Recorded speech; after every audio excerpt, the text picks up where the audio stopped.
Welcome back to the Make Time for Success podcast. This is episode number 152.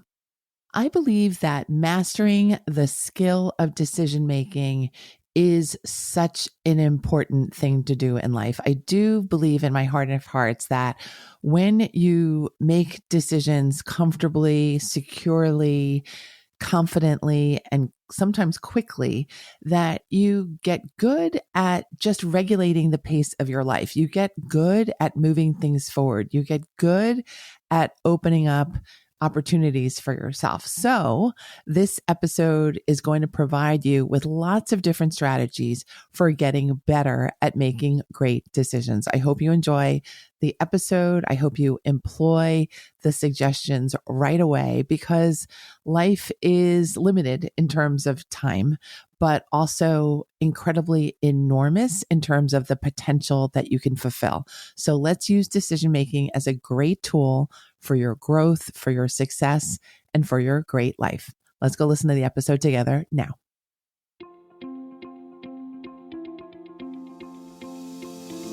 Hi, I'm Dr. Christine Lee, and I'm a psychologist and a procrastination coach. I've helped thousands of people move past procrastination and overwhelm so they could begin working to their potential. In this podcast, you're going to learn powerful strategies for getting your mind, body, and energy to work together so that you can focus on what's really important and accomplish the goals you want to achieve. When you start living within your full power, you're going to see how being productive can be easy and how you can create success on demand. Welcome to the Make Time for Success podcast. Hi, everyone. Today's topic is how to master the process of decision making. And this topic came about quite organically because I myself have been struggling over the past couple of days over which task to do first. I have a list of preparing for an upcoming launch. I have the list of doing a solo episode and some other things.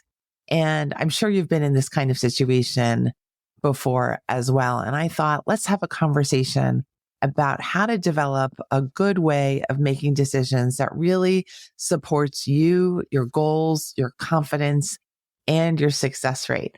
I think it's really a very valuable skill to master, this skill of decision making. And I really deeply believe that the better you get at making decisions, the better your life will become. So my goal today is to help you to craft your own style of making decisions that will help you to navigate through life's ups and downs and life's challenges. And the challenges will come, of course. So let's get you ready to be a better decision making now. I've put together a list of my 5 top strategies for getting really good at making decisions. So let's get to it. I've listed them in no particular order, but I do believe that each one of these 5 strategies is very important for you to learn. The first on the list is get good at embracing uncertainty. I feel the reason why we can lose so much time and energy trying to make a decision, we hem and we haw and we worry and we ask everyone who will listen, what do I do? What do I do? The reason why we do that is that we have a belief that 2 things are going to happen if we make the right decision. 1, we're going to be right. And there's such a rush when we feel like, oh, we've made the right decision, right? And 2, what happens is that we have this belief that if I make the right decision now, the rest of my future is going to be just golden. I'll be taken care of. I won't have to worry in the future. But the problem with this kind of belief system is that it puts too much weight on being right. It puts too much weight on our individual decisions because who wants to be wrong? And wouldn't we try to be right all the time if we could? But again, when we put all this weight on our decisions, we then lose a lot of time and energy, which are very valuable, by the way, in the process of trying to make the right decision. So I'm going to suggest that instead of trying to be right all the time and securing our future, in quotes, securing our future, I want you to save your time and energy instead. Don't get stressed out about making decisions and trying to be right, trying to be perfect in the decision-making process. The strategy is really just to understand that most things are uncertain and that the whole journey of life is an uncertain one. So really try to de-emphasize the certainty principle when it comes to decision making and instead focus on doing your best and making your decision in the present moment with the information that you have while believing in yourself and believing that you will get through anything in the future, no matter what. This way, you don't get stuck, you don't lose time, and you end up making pretty good decisions anyway.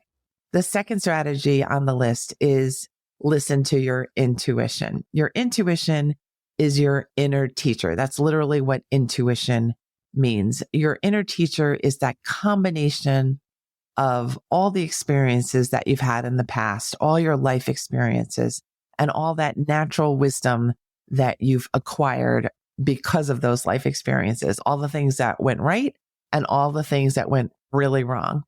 That sum is your intuition. And the gut feelings that you get when you are faced with a decision are feelings that you really should not brush aside and you should not dismiss them. You should really listen to them closely. Intuition is that powerful tool that you always have with you that you can use to help you guide you when your logical brain is on overdrive and you can't think yourself through your decision anymore and you're just frustrating yourself and you don't know what to do. Check in with your intuition, see what feels right to you. And oftentimes the intuition really knows the way.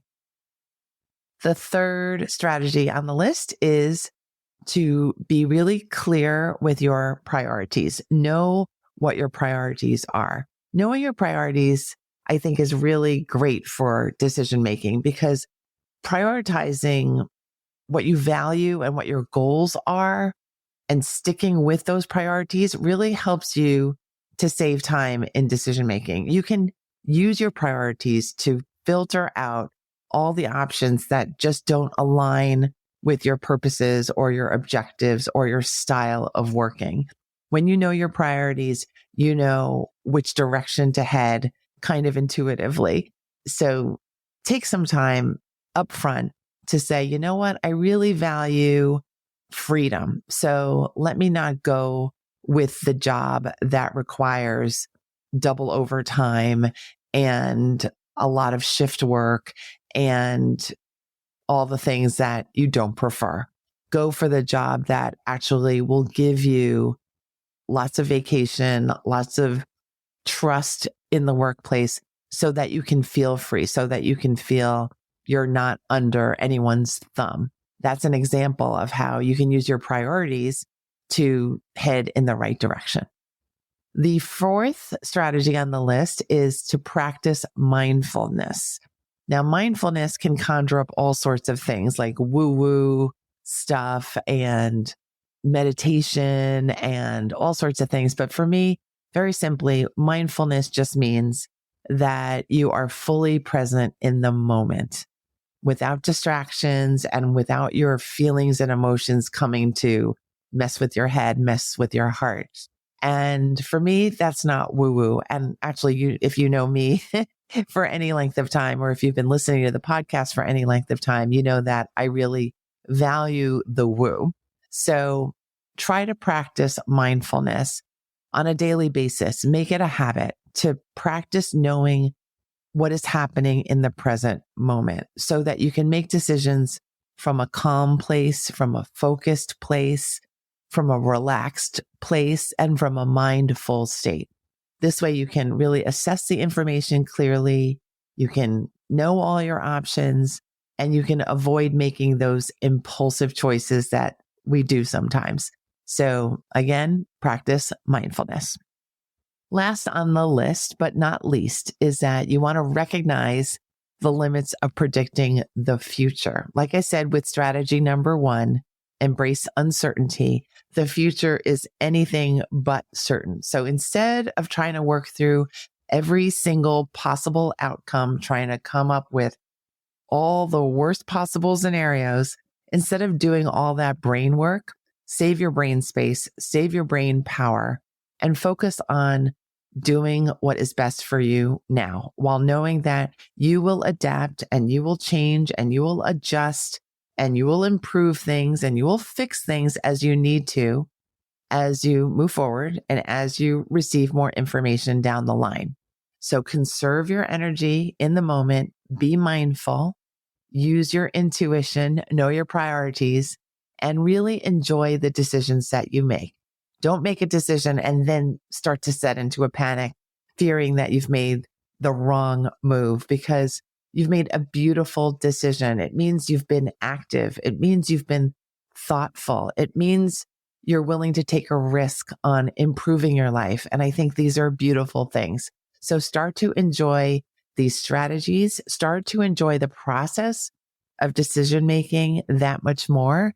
And I hope this all works out so beautifully for you. Use your decisions as micro tools to craft a beautiful life for yourself. It really can work this way, and know that it will all be okay and you will be okay too. So thanks for tuning in. Thanks for listening. Thanks for considering these new practices if you haven't used them before. And thanks for listening to the Make Time for Success podcast. I really appreciate you following the show and for being a fan. I look forward to seeing you next week when the next episode drops. Take care. Thank you for listening to this episode of the Make Time for Success podcast. If you enjoyed what you've heard, you can subscribe to make sure you get notified of upcoming episodes. You can also visit our website, maketimeforsuccesspodcast.com, for past episodes, show notes, and all the resources we mention on the show. Feel free to connect with me over on Instagram too. You can find me there under the name Procrastination Coach. Send me a DM and let me know what your thoughts are about the episodes you've been listening to. And let me know any topics that you might like me to talk about on the show. I'd love to hear all about how you're making time for success. Talk to you soon.